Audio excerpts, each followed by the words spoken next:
আজকে শুনলেন ব্যাস দেবের আবির্ভাব তিথি। যদিও গৌড়ীয় মঠ এই গুরু পূর্ণিমার প্রাধান্য দেন না। গৌড়ীয় মঠ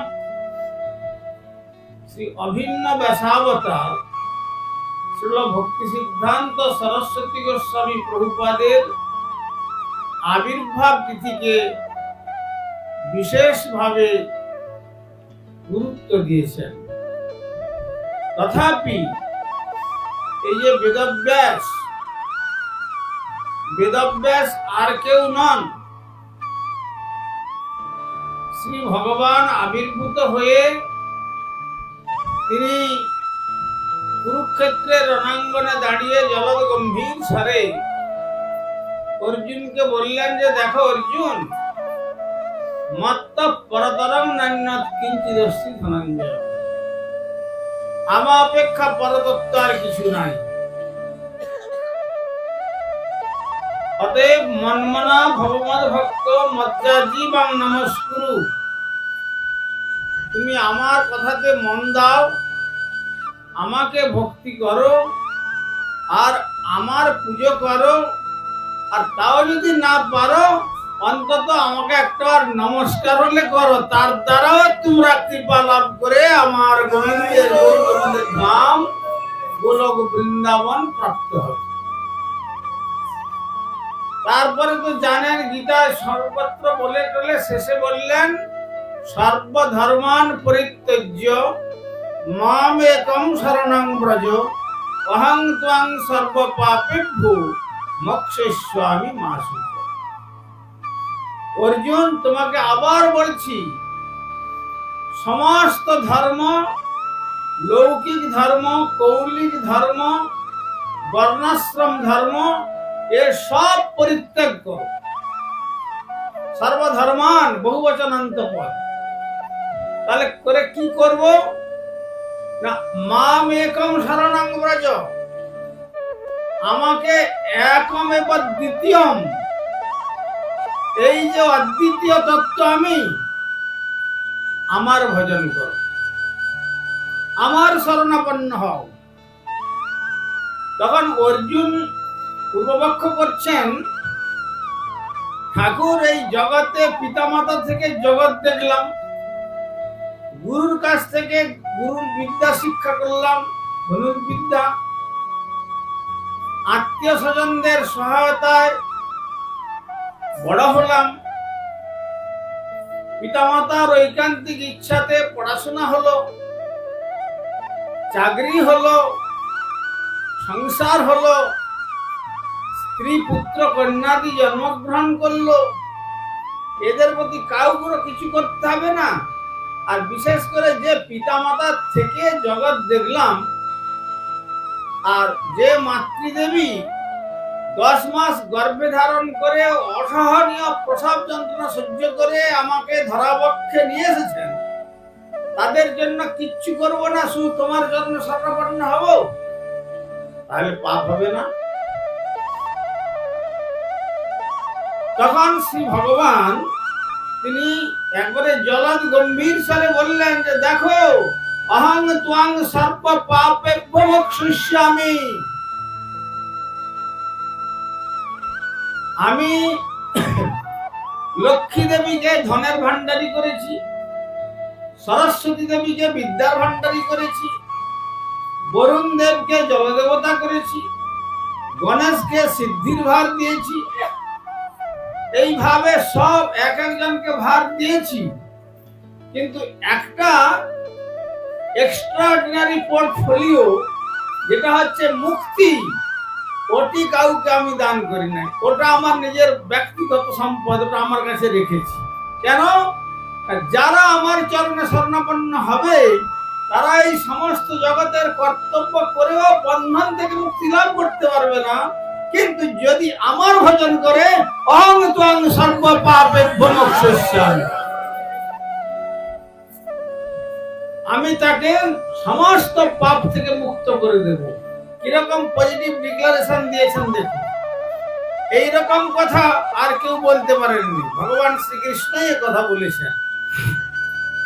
কিন্তু এত কথা বলা সত্ত্বেও পেরেছিলেন শিশুপালকে তার চরণে শরণাগত হতে, দন্তবক্রকে পেরেছিলেন, কালযবনকে পেরেছিলেন,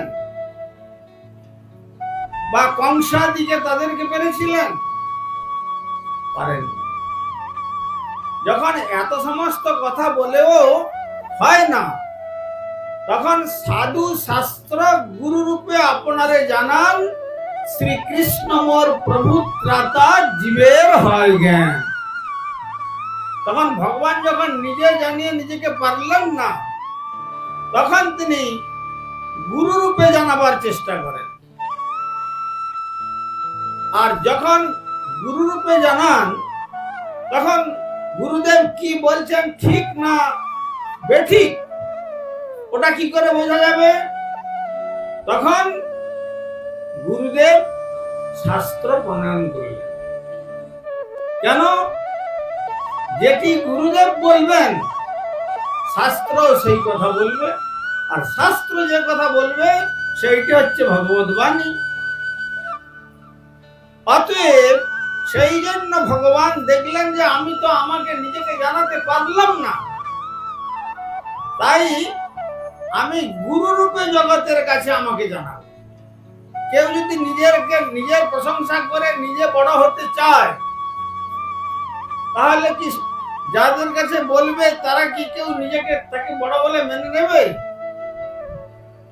আপনাকে বড় বলে, বড় সেই নয়, লোকে যারে বড় বলে সেই বড় হয়।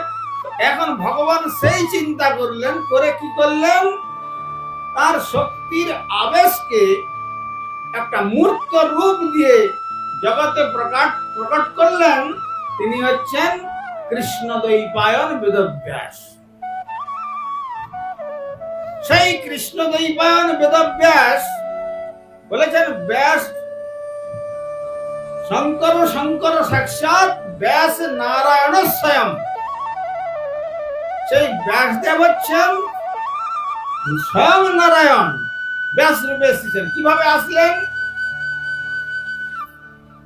একটি ধীবর কন্যা, তার গায়ে একবারে পচা মাছের দুর্গন্ধ, এই জন্য তার সংসার থেকে তাকে নদীতে নৌকায় পারাপারের জন্য পাঠিয়ে দিয়েছেন, যে ঘরে এর গন্ধে থাকা যায় না, আর এ বরং ওখানে গিয়ে সারাদিন যারা এই নদী পেরোবে তাদেরকে পার করুক, বরং তাতে কিছু অর্থ লাভ হবে। ধীরে ধীরে ধীরে ধীরে মেয়েটি পরিণতা বয়সে পরিণত হলো। আর ওইখানে একদিন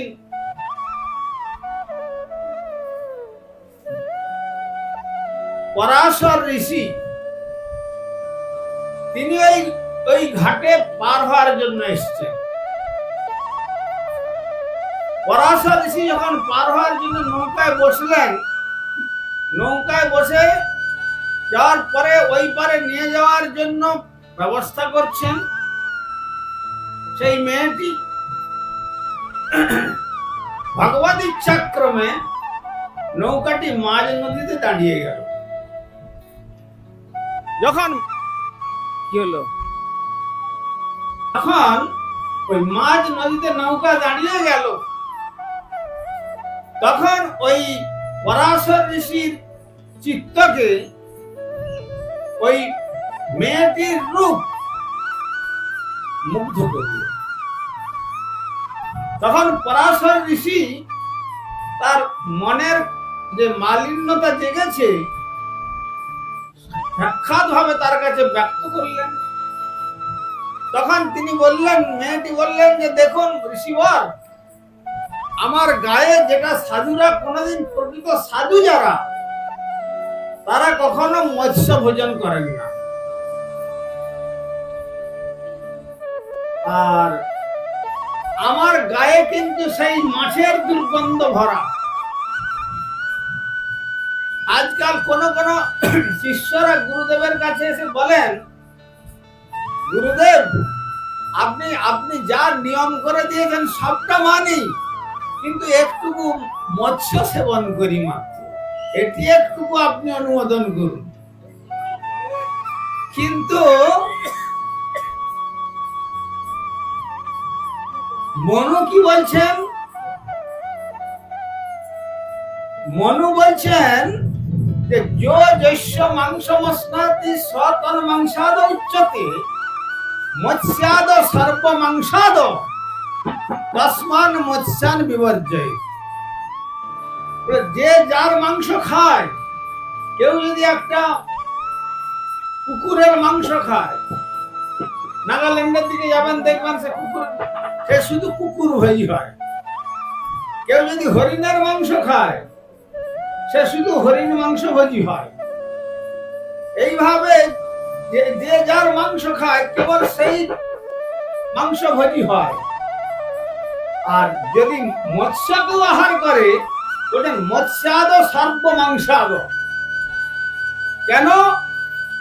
একটা মাছকে যদি আপনি সরোবরে রেখে তাকে মানুষ মেরে দেন, গরু মেরে দেন, ছাগল কুকুর মেরে দেন, জন্তু জানোয়ার মেরে দেন, কৃমিকীট দেন, যা দেবেন, মাছ কোনটাই বাদ দেবে না, সে সর্বভুক, সব সে ভোজন করবে।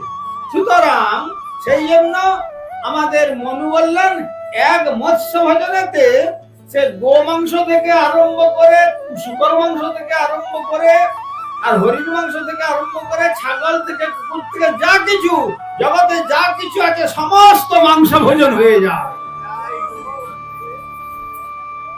তস্মান মৎস্যান বিবর্জয়। এই জন্য মৎস্যটিকে সাধকগণ অতি যত্নের সহিত অন্তর থেকে বর্জন করবে। মৎস্যাদ সর্ব মাংসাদ তস্মান মৎস্যান বিবর্জয়।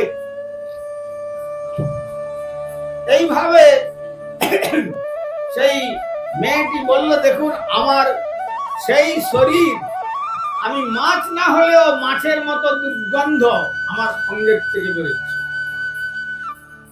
আপনি ঋষি, আর আপনি এইরকম একটা মন্তব্য করে বসলেন। ঠিক আছে, কোনো চিন্তা নাই, তোমার এই যে আপনারা পদ্ম দিয়েছেন আমাকে, পদ্ম হচ্ছে সমস্ত ফুল অপেক্ষা শ্রেষ্ঠ। এই জন্য এর উদাহরণ দেওয়া হয় পদ্মলোচন ভগবান, পাদ পদ্ম ভগবানের, হস্তকমল ভগবানের, এসব পদ্ম দিয়ে সংযুক্ত করা হয়। তো তুমি তোমার এই দুর্গন্ধের জন্য চিন্তা করো না, আমি তোমার সর্বাঙ্গকে মুহূর্তের মধ্যে পদ্মগন্ধেতে পরিণত করে দেব। বেশ, পদ্মগন্ধে পরিণত করলেন, তাই হলো। সেই থেকে তার নাম হলো মৎস্যগন্ধা থেকে পদ্মগন্ধা। বেশ হলো। আচ্ছা, এখন সূর্য নারায়ণ আকাশে উদিত হয়েছেন, সূর্যালোকে আপনি জানেন, আপনি তো ঋষি, সূর্যালোকে কখনো মানব জাতি বিষয়ভোগ করবে না, নিষেধ আছে। তখন বলছেন, ঠিক আছে সূর্যালোক, আমি সূর্যালোককে সম্পূর্ণ বন্ধ করে দেব, এখানে পুরো কুঞ্জটিকা কুয়াশাচ্ছন্ন করে দেব, সূর্যের দৃষ্টি পড়বে না। কুয়াশাচ্ছন্ন করলেন, বলবেন এই পবিত্র জল তুমি গঙ্গা স্বরূপা, এখানে কি করে আপনি এই মলিন কার্য সম্পাদন করবেন? কোনো চিন্তা নাই, আমি আমার সাধন বলতে এখানে একটা দ্বীপ তৈরি করে নিলাম। দ্বীপ তৈরি করার পরে কুঞ্জটিকা দিয়ে আবৃত করে দিলেন, সূর্যের কিরণ যেন চলে গেল, রাত হয়ে গেল, আর সেখানে তিনি মিলিত হলেন মৎস্যগন্ধার সঙ্গে। মিলিত হওয়ার সঙ্গে সঙ্গে তার গর্ভের থেকে এই বেদব্যাসের জন্মগ্রহণ।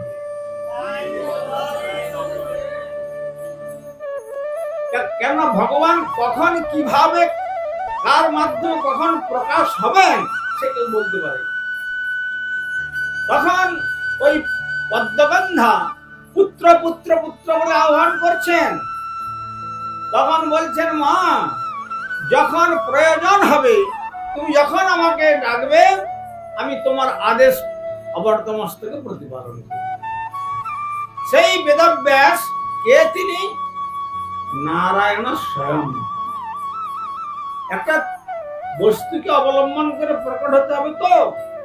যেমন নৃসিংহদেব ফটিক স্তম্ভের ভিতর থেকে ভক্তের বাক্যকে সত্য করার জন্য ন মৃগম ন মানুষম বেরিয়ে পড়লেন। স্তম্ভের ভিতর থেকে ভগবান বেরোতে পারেন? বেরিয়ে পড়লেন। কেন? ভগবানের পক্ষে সবই সম্ভব, সবটাই তার পক্ষে সম্ভব। তো সেই ব্যাসদেব জন্মগ্রহণ করে তিনি অরণ্যাভিমুখে যাত্রা করলেন। যাত্রা করতে করতে করতে করতে গিয়ে পৌঁছলেন বদরিকাশ্রমে। যারা হিমালয়ের সুউচ্চ শৃঙ্গে বদ্রীনারায়ণ দর্শন করেছেন তারা চিন্তা করুন, সেইখানে সরস্বতী নদী, সরস্বতী নদীর তটে তিনি একটি গুহায় বসলেন। বসে মনে মনে চিন্তা করলেন, আমাকে কে কি জন্য পাঠালেন? তখন ভগবান তার মনের কথা সব তার মনের মধ্যে দিয়ে ব্যক্ত করলেন। কেন? সাধুনাম হৃদয়ন্তম। ভগবানের হৃদয় বলে যদি কিছু থাকে, সাধব হৃদয় মধ্যম, ভগবান বলেছেন সাধু আমার হৃদয়, অর্থাৎ আমার হৃদয় সাধু এবং সাধুর হৃদয় আমি, কিন্তু দুই হইয়াও এক, simultaneously 2 and 1।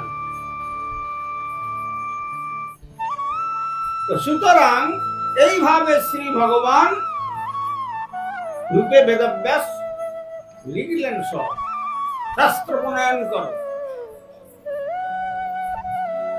বেদ বিভাজন করলেন, বেদান্ত সূত্র রচনা করলেন, 108 উপনিষদ রচনা করলেন, আবার মহাভারত আদি রচনা করলেন, অষ্টাদশ পুরাণ রচনা করলেন।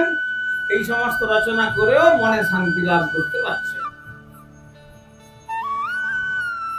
যখন এই অবস্থা দেখলেন, এক এক লীলায় পূর্ণ করেন কার্য পশ্চাৎ নারদকে বললেন ভগবান, এ নারদ তুমি একবার যাও, সে যে কার্য করতে যাচ্ছে কার্যটা ঠিক মতো হচ্ছে না। কেন? না, যদি গুরু কৃপা না হয় তাহলে পারমার্থিক জ্ঞান সম্পূর্ণ হবে না। ওই যে বলেছিল প্রথম বক্তা না, গুরু ছাড়ি গোবিন্দ ভজে সে পাপী নরকে মজে। যারা গুরুদেবের চরণ আশ্রয় বাদ দিয়ে শ্রী ভগবানের পাদপদ্ম ভজন করতে চান তার জন্য অনন্ত কালের জন্য নরক যন্ত্রণা ভোগ করতে হয়। সেই জন্য বেদব্যাস সাক্ষাৎ নারায়ণ হলেও তাকে দিব্য জ্ঞান প্রদানের জন্য শ্রী ভগবান নারদকে প্রেরণ করলেন। নারদ এসে তাকে বললেন যে ঋষিবর, মনের সহিত তোমার সর্বাঙ্গীন কুশল তো? তখন বললেন, দেখুন ঋষিবর, আর কি বলবো, এ পর্যন্ত আমি এত গ্রন্থ সব প্রণয়ন করেছি কিন্তু মনে শান্তি লাভ করতে পারছি না। আমি যদি নিজেই মনে শান্তি লাভ করতে না পারি তাহলে আমার গ্রন্থ অধ্যয়ন করে যারা অধ্যয়ন করবেন তারা কি করে শান্তি লাভ করবে?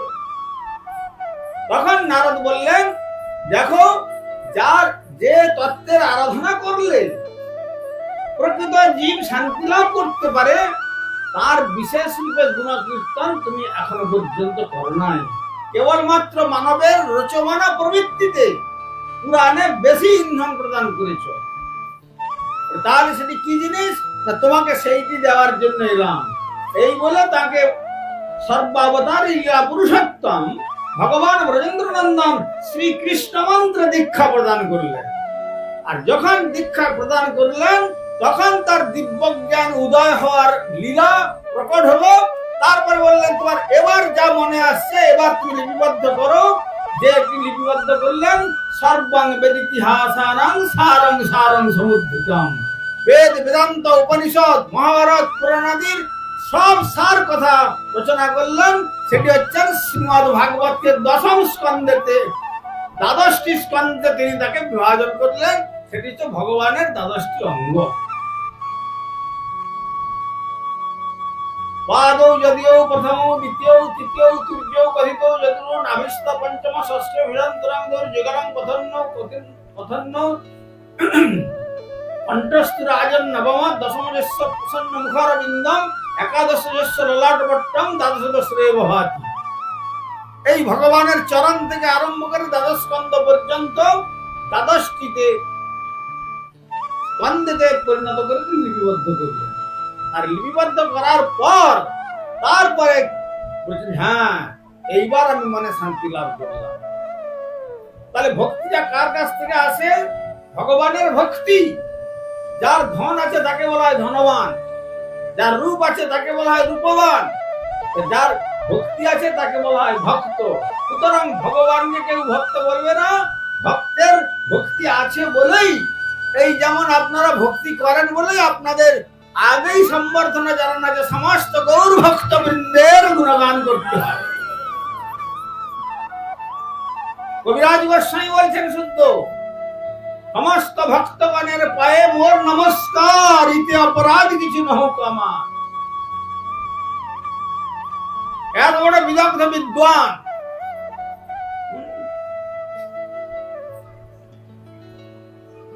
এবং এমনও বলেছেন, সবে মিলি কৃপা করি চরণ ধুলি দেহ মোর মস্তক বলি। কথাও বলছে কেন? না, ভক্তের কৃপা ছাড়া কখনো ভগবত কৃপা লাভ হয় না। এই জন্য বেদব্যাস দেখলেন যে নারদ যখন শুভাগমন করেছেন, তাহলে আর আমার কোনো চিন্তা নাই, আমি নিশ্চয়ই আমার মনোবাসনা পূর্ণ করতে পারি। বাদ্য অর্ঘ আচমনীয় দিয়ে সম্বর্ধনা জানালেন। তারপরে তিনি তাকে কৃষ্ণ মন্ত্র দীক্ষা প্রদান করলেন। আর কৃষ্ণলীলা বিশেষ রূপে রচনা করে তিনি তারপরে বলছেন, ভক্তি যোগে না মনসি সম্যক প্রণীত আমলে অপশ্যৎ পুরুষং পূর্ণং মায়াঞ্চ তদবাশ্রয়ম জয়া সম্মোহিত জীবাত্মানং ত্রিগুণাত্মকম পরবিমনুতনর্থম তত্ত্বং জাবিত। ভক্তি যোগে না মনসি, ভক্তি যোগের দিয়ে মনটা যখন সম্পূর্ণ নির্মল হয়ে গেল, সম্যক প্রণীত আমলে অর্থাৎ অজ্ঞান অবিদ্যা অন্ধকার কুহক মুক্ত, অপশ্যৎ পুরুষং পূর্ণম, এগুলো মুক্ত হওয়ার পরে তারপরে পূর্ণ পুরুষকে দর্শন হয়। কিরকম পূর্ণ পুরুষ তিনি? আমাদের জগতে, এই জগতে কেন বিশ্ব ব্রহ্মাণ্ডে ব্রহ্মাদি দেবতা থেকে আরম্ভ করে কেউ পূর্ণ নয়। একমাত্র পূর্ণ বস্তু হচ্ছেন শ্রী ভগবান। উপনিষদে জানিয়েছেন তার ইঙ্গিত, ওম পূর্ণমদ পূর্ণমিদং পূর্ণাৎ পূর্ণমুদচ্যতে পূর্ণস্য পূর্ণমাদায় পূর্ণম এব বশিষ্যতে। এমনকি আমাদের 1 কোটি টাকা থেকে যদি 1 টাকা বাদ দেওয়া যায়, 1 টাকা কম পড়ে যাবে। কিন্তু ভগবান এমন পূর্ণ যে তার থেকে যদি পূর্ণত্ব বাদ দেওয়া যায়, তথাপি তিনি পূর্ণ।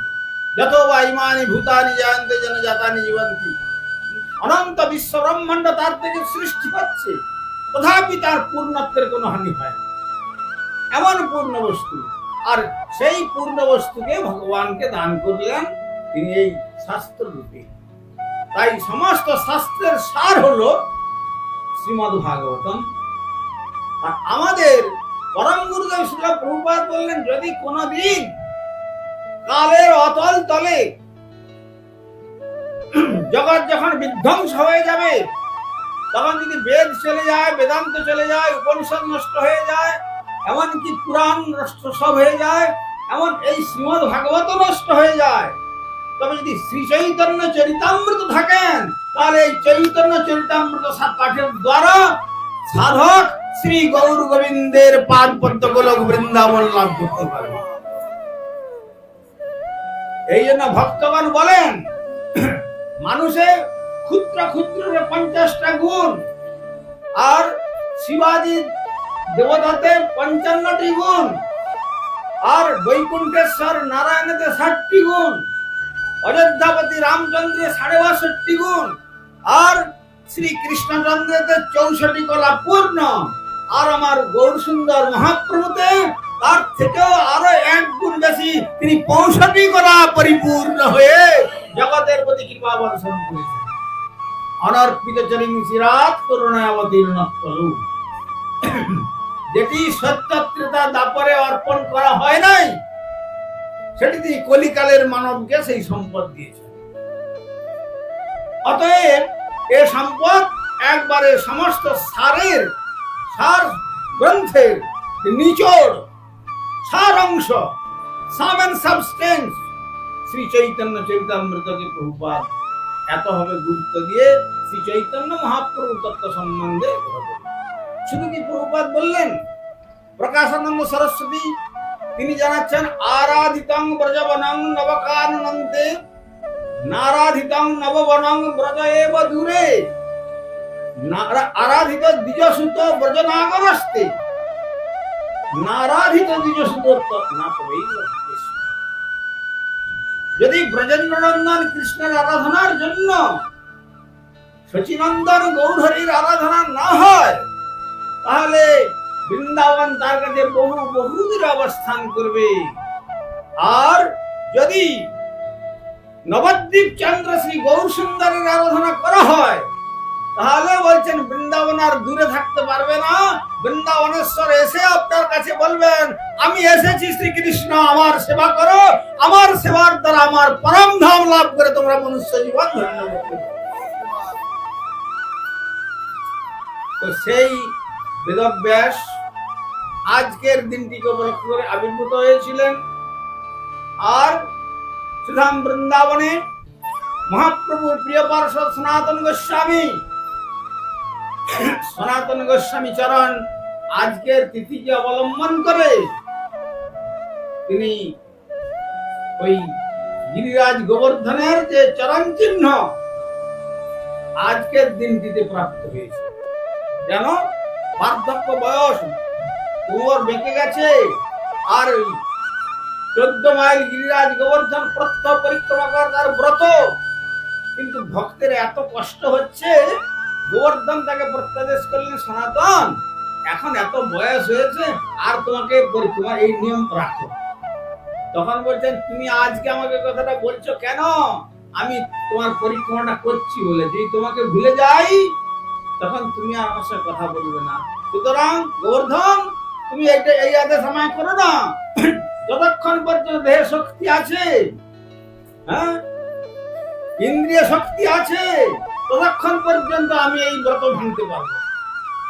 তখন বললেন, দেখো তোমার কষ্ট দেখে আমার হৃদয় বিদীর্ণ হয়ে যাচ্ছে, এক কাজ করো, আমি আমার চরণ চিহ্ন তৈরি করে আর গোচারণের গোষ্পদ দিয়ে রচনা করে আর গোচারণ যষ্টি দিয়ে চিহ্নিত করে এই যে গিরিরাজ গোবর্ধনের একটি বড় শিলা দিলাম, একে তুমি 4 বার প্রদক্ষিণ করো, তার দ্বারা তোমার এই 14 মাইল গিরিরাজ গোবর্ধন পরিক্রমা করলাম।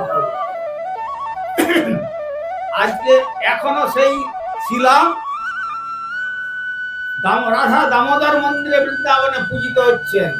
চিন্তাই করতে পারবেন না, যেন মনে হচ্ছে কাদা মাটিতে যেমন পায়ের ছাপ দিলে সেই রকম পায়ের ছাপ উঠে যায়, ঠিক তেমনি সেই শিলাটিতে অতি সুন্দর ধ্বজ বজ্র অঙ্কুশ পতাকা পূর্ণ কুম্ভ ষটকর্ণ চারি চিহ্নে চিহ্নিত হয়ে ভগবান তার দক্ষিণ চরণটিকে ওইখানে চিহ্নিত করেছেন, গোমাতার চরণ চিহ্ন দিয়েছেন, আর গোচারণ যষ্টিরও চিহ্ন দিয়েছেন, দিয়ে তাকে পাঠিয়ে দিলেন। তখন থেকে তিনি 4 বার প্রদক্ষিণ করতেন। আর আমরাও সেই ফাঁকে সনাতন গোস্বামীর এই বার্ধক্য অবস্থানে বলেছিলেন বলে আমরা মনে করি ঠিক আছে, আমরাও ওই দামোদর মন্দির পরিক্রমা করলে আমাদের হয়ে যাবে, কিন্তু ওটা সনাতন গোস্বামীর জন্য। সনাতন গোস্বামীর জন্য এই আদেশ ছিল, ভীমের জন্য আদেশ ছিল সে পারবে না, সহস্র হস্তির জঠরাগ্নি তাকে দহন করছে, সে একাদশী ব্রত করতে পারবে না। তখন ভগবান শেষে বললেন, ঠিক আছে যদি না পারো অন্তত একটা একাদশী করো। সেই রকম সেই কথাতে আমরা কি ভীম, আমরা বলি আর কিছু না, ভৈমি একাদশীটা ভালো করে করবো, তা বললে হবে না। তখন আগে বলেছেন ভগবান একাদশী মাহাত্ম্যতে, দেখো ভীম, যদি নরক তোমার প্রিয় হয় আর গোলক বৃন্দাবন যদি অপ্রিয় হয়, তাহলে তুমি একাদশী না করতে পারো। আর তা না হলে যেমন কালো গাভী হোক আর সাদা বর্ণের গাভী হোক, দুগ্ধ যেমন একই, শুভ্রবর্ণ দুগ্ধ দান করে, তেমনি কৃষ্ণপক্ষীয় একাদশী আর শুক্লপক্ষীয় একাদশী দুইটি সমান শক্তিতে ভক্তি প্রদান করে, যে ভক্তির বলে হৃদয় মন্দিরে ভগবানের পাদ পদ্ম দর্শন ভক্ত লাভ করতে পারে। তো সুতরাং এই সনাতন গোস্বামী চরণের জন্য এই কার্যটি হলো। আর তখন বললেন ঠিক আছে, আমি তো করবো না, আমি আপনার যখন আদেশ এটা মাথা পেতে নিলাম, কিন্তু আমার একটা আদেশ আপনাকে স্বীকার করতে, আমার একটা আবেদন আপনাকে গ্রহণ করতে হবে। কি আবেদন বলো? এই গুরু পূর্ণিমার দিন আপনাকে তো ফুলের মালা সকালে পরায়, কিন্তু এই গুরু পূর্ণিমার দিন আপনি নরমুন্ডের মালা গলায় দিয়ে সকলকে দর্শন দান করবেন। গোবর্ধন বললেন তথাস্তু। তার মানে আজকে গেলে দেখবেন ইউপি গভর্নমেন্ট যোগীরাজ তিনি এত সুন্দর রাস্তা করেছেন, সেই রাস্তাতে কোথাও এক ফুট ফাঁকা পাবেন না, একবারে মানুষে মানুষে ভর্তি, 14 মাইল একবারে পুরো, যেন গিরিরাজ গোবর্ধন নরের মালা ধারণ করে নিজের সৌন্দর্য তারা তাকে আকর্ষণ করছেন সমস্ত জীবজগৎকে। সেই জন্য বৈষ্ণবগণ যারা বিশেষ করে ব্রজবাসী, তারা প্রায় অনেকে দেখবেন, আমরা তো ঠাকুরের মন্দিরে গিয়ে ঠাকুরের কাঁচকলা দেখাই, মাথায় এইভাবে কাঁচকলা দেখানোর মতো। ভগবান বলছেন তুমি যেমন আমার কলাটি দেখালে, তোমাকে আমিও কলা দেখাবো। কিন্তু ভক্ত কি করেন? ভক্ত দণ্ডবোধ করেন, প্রণাম করেন। তেমনি গিরিরাজ গোবর্ধন আজ যান, দেখবেন কত লোক। আমার এক গ্রুপ ভ্রাতা ছিলেন, 108 দণ্ডবতী দিয়েছেন, 108 বার, মানে এক জায়গায় 108 বার করছেন, আর তারপরে আবার 108 বার এই করে করে তিনি 9 বছরে গিরিরাজ গোবর্ধনের দণ্ডবতী পরিক্রমা দিয়েছিলেন। পরে তিনি এখন ব্রজপ্রাপ্তি হয়েছেন, বলভদ্র ব্রহ্মচারী করেছিলেন, ঐকান্তিক নিষ্ঠাবান ব্রহ্মচারী। সুতরাং আজ গেলে দেখবেন আজকের দিনটিতে সিধাম গোবর্ধন তটে মানে পা রাখবার স্থান পাবেন না এমন অবস্থা। তাই গিরিরাজ সনাতন গোস্বামীর কথাতে অনুমোদন করে আজকে নরের মালা তিনি গলায় ধারণ করছেন। আর শ্রী সুখদেব গোস্বামীবাদ বললেন, কেউ যদি পরিক্রমা করতে নাও পারেন, এই কথা যদি আন্তরিকতার সহিত শ্রবণ করেন, গিরিরাজ কৃপা করে তিনি তার পাদ পদ্মে আমাদের স্থান দেন। যদিও গিরিরাজ হরিদাস বর্জ্য, হরিদাস গণের মধ্যে শ্রেষ্ঠ, একাধারে হরিদাস আবার একাধারে নন্দ বাবা দিকে গোবর্ধন পূজার প্রচলন করবার সময় ইন্দ্রজাগের পরিবর্তে শ্রী গোপাল নিজেই গোবর্ধন মুক্তি ধারণ করে নিজে পূজা করছেন। এক হাত মে पूजते हैं, एक रहे पूजाय, सहस्र भुजा फैला के मांग मांग के खाए। যখন এইভাবে গোপাল বলছেন, আচ্ছা বাবা তুমি বলো তো, তোমরা যে এতদিন ইন্দ্রজাগ করেছো, তাতে কি কোনদিন ইন্দ্র এসে খেয়েছে? এই দেখো গোবর্ধন কেমন খাচ্ছেন। তখন ব্রজমায়েরা বলছেন, হা হা হা, এইরকম যদি জানতাম তাহলে তো আমরা ওই তো রান্না করে অগ্রভাগ নিয়ে এসেছি, লাড্ডু পেড়া ক্ষীর ইত্যাদি চাকি সবটা আনতাম। তখন গিরিরাজ রূপ ধারণ করে গোপাল বলছে, ও তোমাদের ঘরে জিনিস থেকে গেছে। তখন গিরিরাজ গোবর্ধন সহস্র হাত বিস্তার করলেন, বিস্তার করে যে যার ঘরে যা ছিল সব নিয়ে এসে তাদেরকে বললেন, এই পাত্র তোমার ঘরে ছিল মিষ্টান্ন ভরা? হ্যাঁ, এই দেখাই ভোজন করলাম। এই বলে তিনি সব ভোজন করছেন। সুতরাং গিরিরাজ এতই করুণাময়। এই জন্য বৃন্দাবনে গিরিরাজের কৃপা লাভ করবার জন্য লক্ষ লক্ষ নরনারী আজকে পরিক্রমা করছেন। আবার সারা বৎসর ধরে শীত, গ্রীষ্ম, বর্ষা, বাদল কোনোটাই বাদ দেননি। কোনোদিন দেখবেন না যে সেই শ্রীধামেতে গিরিরাজ পরিক্রমা করছে না আমার। তো আজকের সেই দিন, আর সনাতন গোস্বামীবাদের আবার এই দিনেই তিনি ব্রজপ্রাপ্তি হয়েছিলেন, এটিও শোনা যায়। তো যাই হোক, তারপরে কি হলো, তারপরে যখন এই সৃষ্টি হলো, সৃষ্টিতে যখন গর্ভদশায় বিষ্ণুর নাভিকমল থেকে ব্রহ্মার উৎপত্তি হলো, ব্রহ্মা তখন চিন্তা করতে পারছেন না, এই অথল জলেতে আমাকে কে প্রকাশ করলেন, এর কারণ কি, আবার একটা বিরাট পদ্ম, তার মধ্যে আমি বসে আছি, এই বলে তিনি অনেক চেষ্টা করলেন জানার জন্য।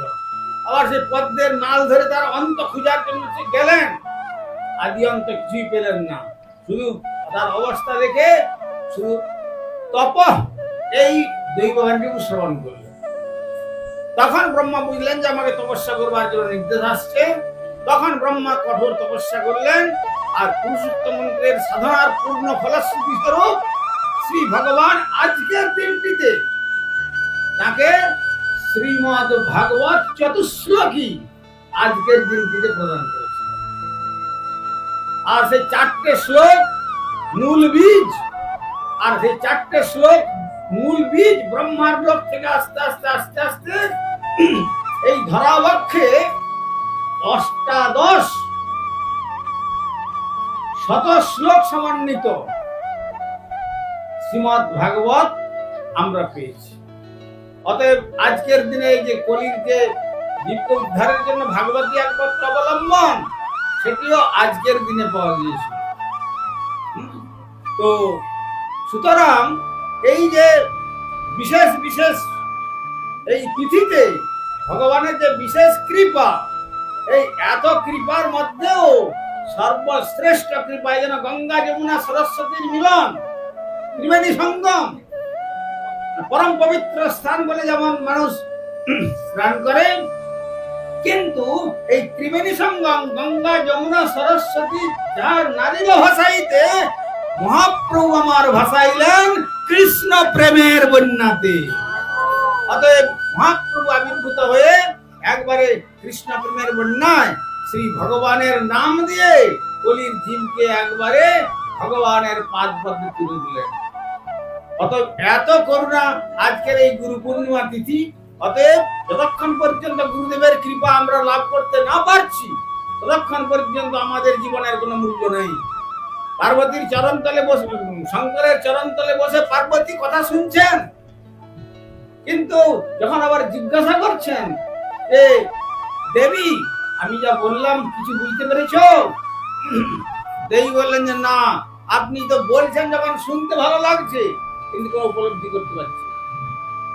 তখন শঙ্কর বললেন দেখো, অধিকৃতস্য বাবরুক্তং সর্বং নিরর্থকম পশু যদি আপনতি দীক্ষা বিরহিত জানা। অধিকৃত ব্যক্তি যা কিছু করবে তার সব নিরর্থক, সব বৃথা, আর মৃত্যুর পরে অন্য পশুজনী হয়ে জন্মগ্রহণ করতে হবে।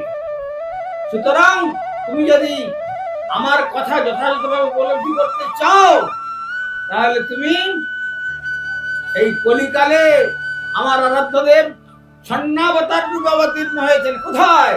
শ্রীধাম নবদ্বীপ মায়াপুরে।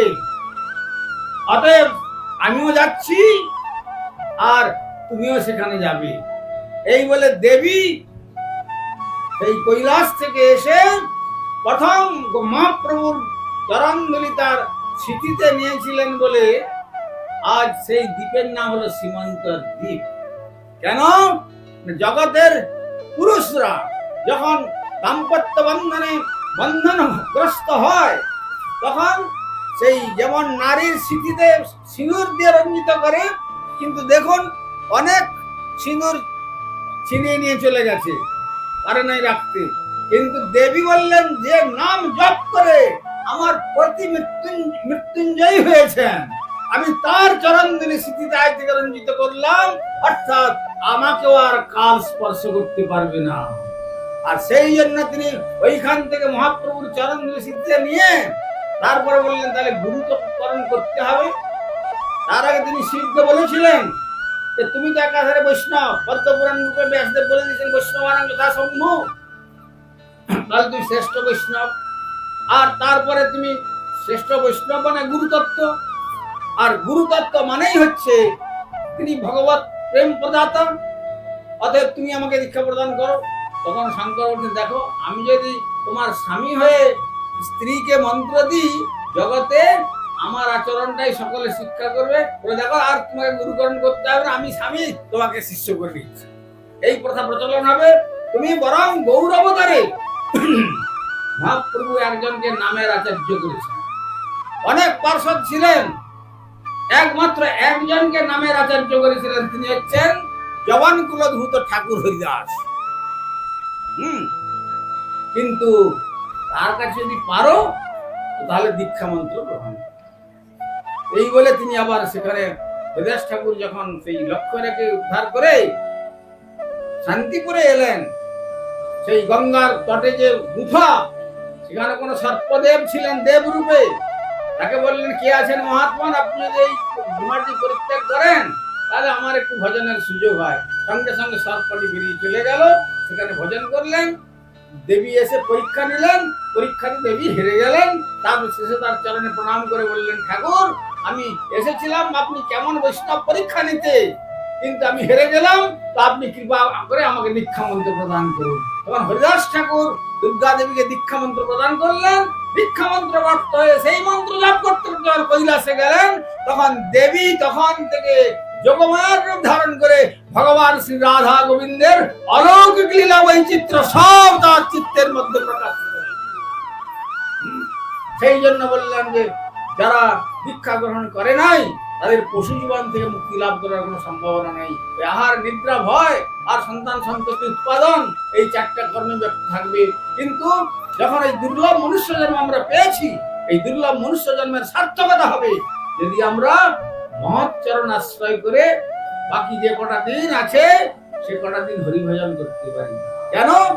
আজই বা শতেক বর্ষে অবশ্য মরণ, এই মর্ত্য জগতে এসে বাঁচবার যতই চেষ্টা করুন না কেন বাঁচা যাবে না। This cosmic manifestation is a temporary and transitory, দুদিনের জন্য। এই জগৎ ছেড়ে একদিন যেতেই হবে। যার পূর্বে কি নিয়ে যাবেন? যাবৎ দেহে আছে প্রাণ, ইন্দ্রিয় আছে শক্তি, তাবৎ করহ কৃষ্ণ পাদ পদ্মে ভক্তি।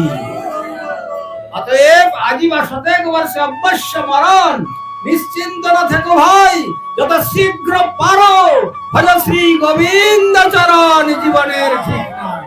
অতএব সেই গোবিন্দের চরণ ভজনের জন্য প্রথম কর্তব্য হবে সাধু সঙ্গ। সাধু সঙ্গ, সাধু সঙ্গ সর্বশাস্ত্রে কয়, লবমাত্র সাধু সঙ্গে সর্বসিদ্ধি হয়। এক লক্ষ কাল মানে 1/11 পার্ট অফ সেকেন্ড। এক সেকেন্ডকে 11 ভাগ করলে যতটুকু সময়, সেইটুকু সময় যদি কোনো সৌভাগ্যবান জীবের কোন মহতের সঙ্গ হয়ে যায়, যেমন রাশিময় তুলা ভর্তি আছে, একটু অগ্নি স্ফুলিঙ্গ যদি কোন রকম জ্বলে যায়, মুহূর্তের মধ্যে যেমন সমস্ত ছাই করে দেয়, তিনি অনন্ত জীবনের কালিমা রাশিকে ধ্বংস করতে পারে ক্ষণকাল সাধু সঙ্গে। শঙ্করাচার্য বললেন, ক্ষণমিহ সজ্জন সঙ্গতি রেখা ভবতি ভবার্ণবতরণের নৌকা, কোনো অসুবিধা হবে না। আর বললেন কি? আর বললেন মা দেবহূতিকে উপলক্ষ করেও আমাদের কপিল দেব বলেছিলেন, শতাং প্রসঙ্গান মহবীর্য সম্বিত ভবন্তি হৃদগণ রসায়ন কথা তজ্জ সনদাস্য উপবর্গ বর্তমানি শ্রদ্ধারতি ভক্তি রূপমি। तुलसीदास बोला, एक घड़ी आधी घड़ी पुनः आधी से पुनः आध, तुलसी कहे सत्संग में काटे कोटि अपराध। অতএব সৎসঙ্গের এত মহিমা কীর্তন করেছেন। সুতরাং সাধু সঙ্গে কৃষ্ণ নাম এই মাত্র চাই, সংসার জিনিতে আর কোনো বস্তু নাই। আর এই সংসারকে অতিক্রম, এই জ্বালাকে, সংসারের যন্ত্রণা থেকে বিস্তার লাভের আর দ্বিতীয় কোনো রাস্তা নাই। তাই মহাপ্রভু বললেন, হরের নাম হরের নাম হরের নামই বা কেবলম বলো নাস্তেব নাস্তেব নাস্তেব গতিরন্যথা। প্রভু কহিলাম এই মহামন্ত্র, ইহা জপ গিয়া সবে করিয়া নির্বন্ধ, ইহা হইতে সর্বসিদ্ধি হইবে সবার, সর্বক্ষণ বলাইতে বিধি নাই আর, কি শয়নে কি ভোজনে কিংবা জাগরণে, অহর্নিশ চিন্তা কৃষ্ণ বলহ বদনে, হরি নাম বিনা কলিকালে নাহি আর ধর্ম, সর্বমন্ত্র সার নাম এই শাস্ত্র মর্ম। বলুন হরে কৃষ্ণ। জোর করে বলুন আমাদের গৌতম বাবু প্রসাদের ব্যবস্থা রেখেছেন, কোনো চিন্তা নাই। এই ধ্বনি যেন একবারে সেই গোলক বৃন্দাবন পর্যন্ত চলে যায়। এটা হচ্ছে টেলিফোন লিঙ্ক।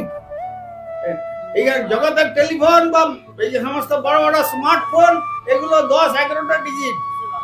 আবার ল্যান্ড ফোনের নাম্বার ছিল, সেখানে 6 ডিজিট থেকে আরম্ভ ছিল। কিন্তু মহাপ্রভু আমার 16টা ডিজিট যুক্ত টেলিফোন দিয়ে দিয়েছেন আমাদের কাছে। সেই 16 নাম যদি করতে পারেন, সেটি হলো হরে কৃষ্ণ হরে কৃষ্ণ কৃষ্ণ কৃষ্ণ হরে হরে হরে রাম রাম রাম হরে হরে।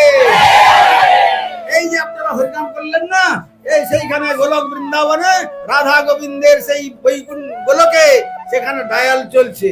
তার মানে লাইনে দাঁড়িয়ে আছেন।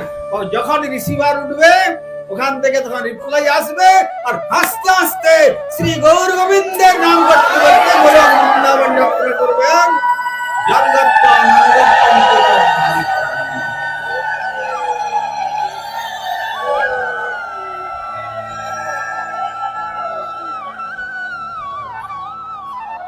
আর যেখানে গেলে পর আর আমাদের জন্মান্তরে প্রবেশ করতে হবে না। এখন আমাদের শ্রী মায়াপুর শ্রী চৈতন্য শ্রী সন্ত গোস্বামী গৌড়িয়া মঠের বিশেষ প্রচারক বর আমার স্নেহের নরোত্তম প্রভু এখন কিছু কথা বলবেন। তারপরে আপনাদের পেট ভরে প্রসাদের ব্যবস্থা আমাদের গৌতম বাবু করেছেন, কোনো চিন্তা নাই। এখন ঔষধ সেবন হোক, তারপরে তো করতে হবে। তাই এতক্ষণ সব চলবে, এখনো ঔষধ সেবা চলবে। তারপরে প্রত্যর্পী ভগবানের প্রসাদ পেয়ে উদ্ধবের মতো বলবো, উচ্ছিষ্ট ভজিনু দাসাং তব মায়া জয় মহি। হে ভগবান, তোমার প্রসাদ পেয়ে আমি তোমার মায়াকে জয় করে ইহলোক ছাড়িয়ে পরলোক ছাড়িয়ে প্রকৃতির পরবারে ব্রহ্মাণ্ডের পরবারে সেই গোলক বৃন্দাবনে শ্রী গৌর গোবিন্দের পাদ বন্দনা। পঞ্চাকল্পতরুভ্যশ্চ কৃপা সিন্ধুভ্যেব চ পতিতানাং পাবনেভ্যো বৈষ্ণবেভ্যো নমো নমঃ। আবার এবার সকলে মিলে বলুন, জয় জয় শ্রী শ্রী নিতাই গৌর প্রেমানন্দ।